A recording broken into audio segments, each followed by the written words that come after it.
Bonjour à tous et bienvenue pour cette nouvelle vidéo. Aujourd'hui, on va parler casque. Et ça change un petit peu puisque c'est pas quelque chose de très commun sur ma chaîne. Et on va parler d'un casque qui m'avait plutôt plu. J'avais pu le tester quand j'avais vu Guillaume un peu avant le confinement et je l'ai demandé directement à Skullcandy puisque pour le coup, je trouve que la solution est intéressante et le casque en plus de ça est intéressant. Donc je vais parler des Skullcandy Crusher ANC. Avec cette petite particularité que vous allez voir, c'est surtout qu'ils ont une petite molette ici, alors qui est déjà là depuis quelques générations apparemment, mais donc cette petite molette en fait permet d'activer des moteurs haptiques qui permettent de faire vibrer non pas la membrane mais le casque en lui-même et donc faire vibrer votre en fait la tête tout simplement, et ajoute une basse, mais c'est une basse intéressante et c'est ça que je veux aborder. C'est un produit qui est un peu original, qui propose quelque chose qui, pour ceux qui aiment beaucoup les basses et des basses vibrantes, devrait plaire, mais pourront plaire à pas mal de monde. Je trouve en tout cas la solution intéressante, mais pour autant, le reste n'est pas mauvais. Il est vendu à peu près 300 €, donc il se met face au ténor du genre, et Skullcandy, alors pour moi, Skullcandy, ça n'a jamais été une référence niveau son, ça a justement été un peu le contraire. Mais il y a des évolutions qui sont faites, et malgré que j'avais été un peu mitigé sur les True Wireless, ici je trouve que le produit est super intéressant en termes de qualité globale, et en termes de fonction. Et donc, justement, je vais vous partager tout ça.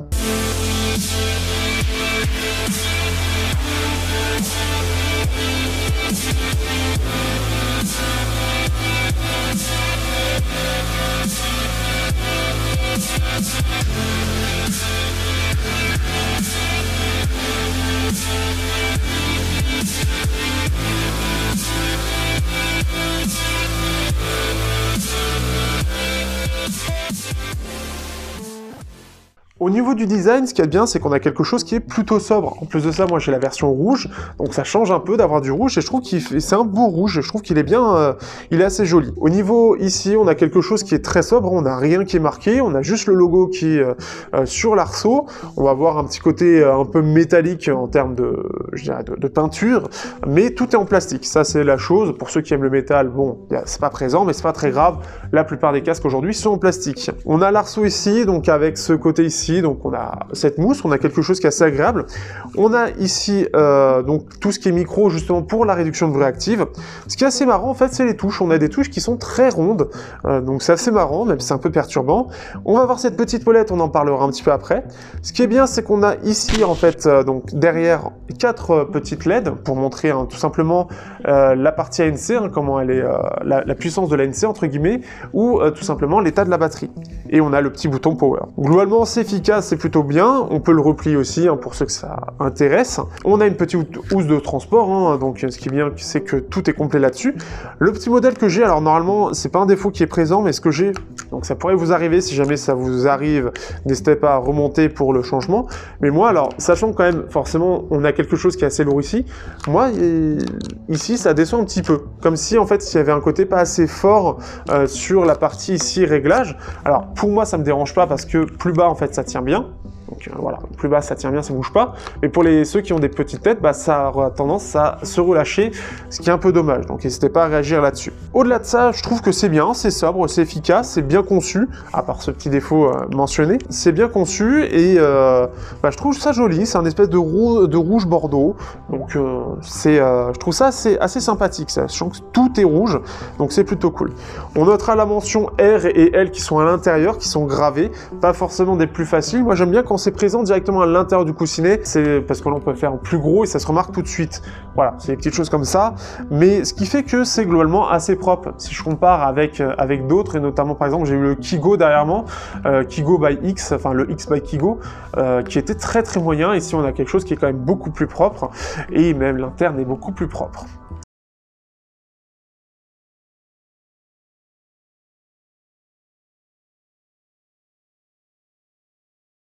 Au niveau des fonctionnalités, on va avoir diverses choses. Alors tout d'abord, on va avoir de la réduction de bruit qui est plutôt bonne pour ce que j'ai testé. Peu que j'ai pu tester, pareil, un confinement comme les True Wireless, j'ai pas pu réellement tester, mais on ressent quand même cette réduction de bruit. De ce que j'avais vu, c'était un peu moins bon ce que proposent bien évidemment les ténors du genre, Jabra, Sony, etc. Mais se défend plutôt bien. Donc ça, c'est une première chose. On va avoir le système, bien évidemment, les boutons pour changer pour activer la réduction de bruit, tout simplement, pour changer de piste, play, pause, bref, le truc classique. On va pouvoir rester ici. Donc si vous voulez voulez écouter ce qui est autour de vous, vous pouvez vous mettre en mode ambiance et il faut rester dessus. Et dès que vous relâchez, ça va l'enlever. Donc c'est quelque chose qui est juste temporaire, là où certains vont proposer cette idée de on va juste rester en mode ambiant. Ici, c'est juste, voilà, c'est pour un momentané, quand vous avez besoin, et bien vous appuyez dessus et ça va vous faire ça. Et dès que vous relâchez, ça va activer la réduction de bruit. Ça, c'est une première chose. Pour enlever la réduction de bruit, vous appuyez sur le bouton Power 2 fois et ça va l'activer ou le désactiver au choix. Donc ça va être des choix. Après, pour changer de piste, etc., vous avez les boutons derrière ici. Donc vous appuyez une fois, vous appuyez deux fois, play, pause, etc. Chose assez basique. Vous avez une application Skullcandy, mais qui va, elle, être très simple. Ça va permettre de savoir l'état de la batterie, ça va permettre de savoir quelle est la version du hardware et du firmware, donc c'est toujours bien pour voir s'il y a des choses à noter.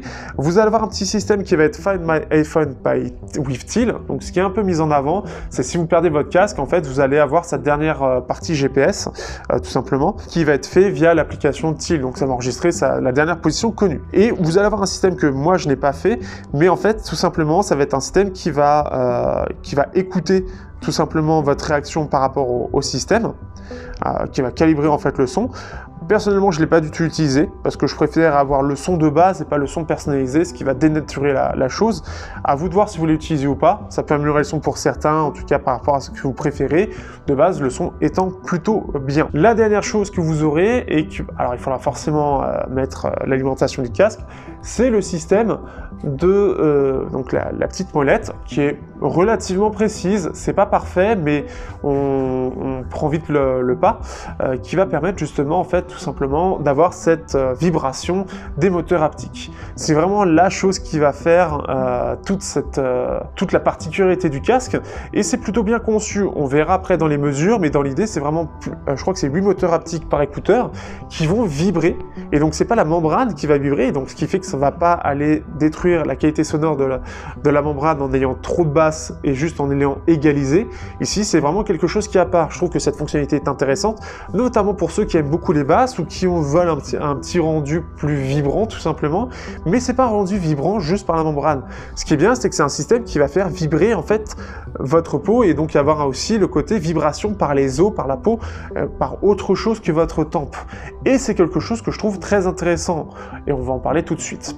Pour terminer au niveau de l'autonomie, on a à peu près 25 heures sans ce système actif et avec ce système actif, on va avoir à peu près 12 heures. Donc ce qui fait que c'est plutôt pas mal, on est sur quelque chose qui est assez autonome. Pour un système aussi gourmand d'énergie, on a quand même 12 heures, ce qui est plutôt pas mal quand vous voulez du fun. 12 heures à fond, voilà, c'est quand même pas mal. Donc après, à vous de voir ce que vous allez utiliser, mais dans tous les cas, ça reste globalement plutôt autonome. Petite particularité aussi, on peut recharger en USB-C, ce qui est plutôt bien. Il pourrait y avoir encore des casques en micro USB, mais voilà, il est aussi à jour de ce point de vue-là, et vous avez toujours le jack si besoin, si vous avez plus de batterie.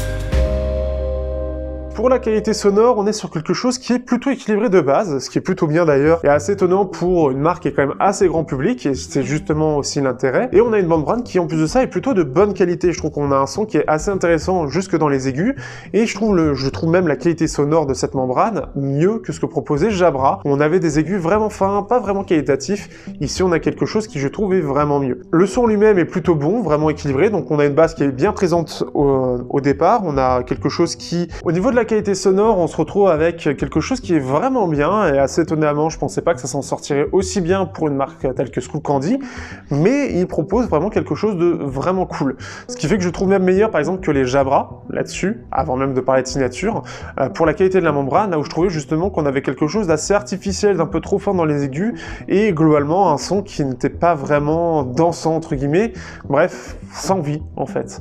Ici on a quelque chose qui est vraiment mieux et qui est mieux maîtrisé. On a une membrane de vraiment meilleure qualité. Donc c'est quelque chose qui est assez agréable, même dans les aigus. On va avoir quelque chose de plutôt bien, sans pour autant faire une signature, un bon gros V des familles. Ici, on est sur quelque chose qui est assez équilibré, comme vous allez voir dans les mesures, et ce qui est plutôt bien. Et je m'attendais vraiment pas à ça de la part de Skullcandy. Je vais vous faire une comparaison aussi avec le Focal, qui est un peu plus léger et un petit peu plus brillant en soi, le Focal Listen Wireless. Et ce qui fait que j'apprécie grandement ce casque. On a un son qui est assez vivant, qui a une bonne présence des notes, on a une bonne séparation des instruments, et ça va être assez polyvalent. Vraiment, on va pouvoir l'écouter pour un petit peu de tout. Là, par exemple, je viens de me mettre un petit peu quelques musiques de Westworld. Si je passe à du Enjoy the Silence, on va avoir une basse assez vibrante, mais pas trop, en fait. Même la sous-basse est un petit peu en retrait par rapport à ce qu'on pourrait avoir. Des médiums un petit peu en retrait, des aigus qui ressortent plutôt bien et bien détaillés. On a une scène qui est assez aérée. Et la particularité, si je veux mettre une basse qui vibre bien, je vais mettre, globalement, je vais mettre à 50% ou aux 3/4. À 100%, on va avoir quelque chose peut-être d'un peu trop vibrant qui va un peu tout vibrer. Mais ce qui est bien, c'est qu'on va avoir un son qui va être d'aussi bonne qualité au niveau de la membrane, et on va avoir quelque chose qui va briller, on va sentir le casque qui va vibrer réellement, et non pas la membrane, mais vraiment le casque en lui-même, grâce au moteur haptique, et ce qui fait qu'on va avoir une basse et une batterie qui va avoir quelque chose de plus percutant, de plus énergique, plus dynamique et vraiment plus fun. Donc ça a ajouté vraiment quelque chose qui pourrait faire plaisir à ceux qui adorent les basses vraiment vibrantes, sans pour autant que ça impacte le reste de la qualité sonore. Et c'est ça qui est vraiment cool. Ce qui fait que notamment pour ceux qui, par exemple du Enjoy the Silence, je vais le faire en mode très léger. Là par exemple je l'ai mis à peu près 15%. Et si je me mets, notons, allez, je regarde un petit peu ce que j'ai. Si je me mets par exemple du Rammstein, je l'augmente un petit peu parce que c'est assez fun. Et là on va avoir vraiment cette basse vibrante, on va ressentir cette vibration tout en ayant le côté très clair au niveau des bois et des aigus, et en gardant le côté très impactant de la basse. Et ça se fait assez intelligemment. Alors en sachant que pour certaines musiques, on va sentir que ça s'arrête à un moment précis, et ce qui fait que quand la basse va avoir plusieurs niveaux et pas trop éloigné, on va avoir quelque chose qui va beaucoup vibrer, et juste au-dessus qui va très peu vibrer parce que c'est en dehors de la zone que vous verrez dans les mesures, enfin que vous avez vu normalement dans les mesures, de la zone de vibration du casque. Ce qui fait que c'est vraiment cool, et on va avoir quelque chose qui va être particulièrement adapté forcément à de l'électro, où on va avoir quelque chose de vraiment fun. Même d'ailleurs du rap pour ceux qui veulent, mais je pense que ça va être quelque chose qui va être particulièrement dans l'électro, et notamment par exemple moi j'écoute beaucoup de synthwave, et donc là dans la synthwave il va y avoir cette basse, cette vibration qui va y avoir. Et là on est sur quelque chose qui est vraiment bien et vraiment fun. Et ce qui fait que c'est un casque que je pense, généralement je vais pas le garder, je crois pas, mais si je le garderai, je l'utiliserai assez souvent parce que cette basse a un côté vraiment particulier et j'apprécie vraiment la formule. Moi qui aime bien cette basse vibrante justement, qui aime bien le côté un peu profond, ici ce qui est bien c'est qu'elle est réglable physiquement, donc on va vraiment influer. Dernière chose sur tout ça, il y a quand même un défaut à tout ça, et un défaut qui n'est pas négligé, surtout pour ceux qui veulent un son qu'on pourrait dire propre. C'est que dû au système, au fonctionnement de tout ce système, qui est en lien donc entre la membrane et le moteur, pour que tout fonctionne ensemble, on va avoir ce souci de, et c'est un peu dommage là-dessus, d'un souffle, d'un bruit électronique qui va être assez présent, même très présent. Dès que vous allez allumer le casque, clairement vous allez l'entendre. Dès que vous allez être sur des moments calmes sur les musiques, vous allez l'entendre. Et c'est quelque chose qui malheureusement, en espérant qu'avec les prochaines versions ça va s'améliorer, avoir un côté un peu plus diffus, c'est quelque chose qu'on peut pas supprimer. C'est vraiment dû en fait simplement qu'on perçoit l'ensemble de l'alimentation électrique dans le casque en fait, et comme c'est une alimentation qui est un peu forte, derrière forcément la membrane aussi partage ce bruit, ce insistant. C'est vraiment le côté dommage, et c'est là où, si vous êtes sur quelque chose des musiques un peu calmes, du classique où il va y avoir juste un violon par exemple à un moment donné, et ça vous risquez de l'entendre. Donc malheureusement on peut pas tout avoir, c'est vraiment le gros défaut de ce casque, le très gros défaut, puisque ça pourrait gêner ceux qui veulent quelque chose de vraiment net, qui veulent pas de souffle du tout. Là vous l'aurez.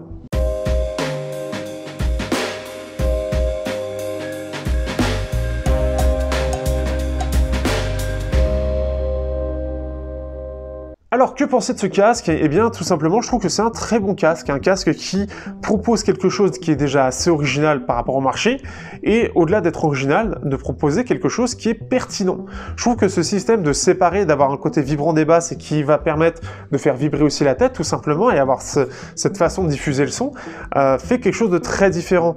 Avoir une expérience presque un petit peu parfois concert avec ce passage des basses autre que par la tempe, et que par une membrane qui va vibrer, et l'ensemble entre le driver qui est vraiment de bonne qualité et ce système-là, dont le réglage est parfois un poil hasardeux, mais au final on s'y fait, on trouve le bon réglage, je trouve que ça fonctionne très bien.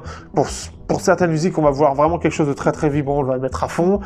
Globalement, pour quelque chose de bien équilibré, on va le mettre à 50%, un peu plus fun en 75%. C'est plutôt rare d'être en 100 parce que ça en fait beaucoup.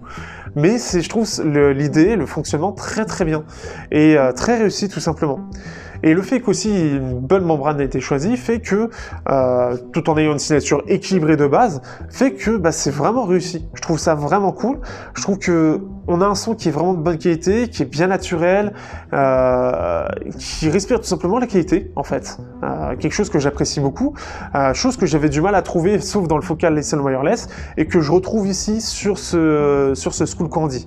À 300 €, on est sur de la NC, etc., ce qui est un peu plus récent, et il y a ce système qui coûte un peu cher, et le fait qu'il y ait ce souffle qui soit persistant et quand même clairement audible, c'est pas si grave, parce que dans la plupart des musiques, dès que vous mettez de façon un peu de volume, ça va passer. La plupart des musiques que j'écoute ont rarement tendance à être calmes, ou en tout cas ont assez de bruit pour masquer ce souffle. Mais c'est vrai que c'est perturbant parce que c'est pas une habitude qu'on a dans les casques. Ce qui fait qu'en tout cas, voilà, j'étais clairement surpris, et en bien, j'ai été clairement surpris du casque de la part de Skullcandy, qui montre qu'ils savent faire des bonnes choses, et là c'est le cas. Surtout en plus de ça, avec l'autonomie qui suit plutôt bien et est bien dans la moyenne, on a la réduction de bruit actif qui est plutôt bonne aussi, qui se ressent bien, on a vraiment le système un petit peu tactile, etc. pour le mode ambiant qui est bien trouvé aussi, et on a la petite boîte de transport, je ne l'ai pas montré, mais on a une petite boîte de transport qui est sobre mais efficace et pareil qui est de qualité. Et je trouve que le prix est pas abusé, je trouve que le prix est plutôt correct pour le casque par rapport à, encore une fois, la concurrence et certains ténors du marché, avec ce système supplémentaire qu'il a fallu développer. Tout simplement, j'aime bien ce casque en fait. J'aime bien beaucoup ce casque, pas pour les mêmes raisons que le Focal, pour une même raison, c'est-à-dire la qualité sonore de la membrane, la qualité qui en ressort. Et clairement, si je dois choisir entre des Jabra Elite 85H qui ont été beaucoup mis en avant, ou ceux-là, bah clairement ça va être ceux-là que je vais choisir. Parce qu'ils ont un son de basse qui est très bien, on a un son qui est un petit peu modifié avec la réduction de bruit, ça vous voyez dans les mesures que j'ai mis tout à l'heure, et il y a ce système tout simplement où bah, quand je vais vouloir un petit peu de classique, bah, je vais le désactiver tout simplement, quand je vais vouloir du métal ou de la synthwave, bah, je vais plus régler, la synthwave je vais le mettre assez haut, dans le métal je vais le mettre à 25% je dirais, pour qu'on ait une basse qui soit vibrante sans pour autant trop en faire et garder cet équilibre global. Et voilà, je trouve ça cool en fait, on a un réglage physique qui est vraiment très cool, qui est très réussi, et ça le rend hyper polyvalent. Ça le rend hyper polyvalent parce que bah, dans du classique, on aura globalement quelque chose qui sera assez bien géré sans trop en faire, et dès qu'on veut mettre un peu plus de basse, dès qu'on veut quelque chose d'un peu plus vibrant, et ben voilà, dans de la synthwave, on va s'amuser. Bref, voilà, un très bon casque je trouve pour le prix, une très bonne solution. Sur ce, je vous dis à bientôt, j'espère que vous aurez apprécié le test, n'hésitez pas à partager, liker ou commenter, et on se revoit pour d'autres tests de casques qui arriveront prochainement, au goutte à goutte.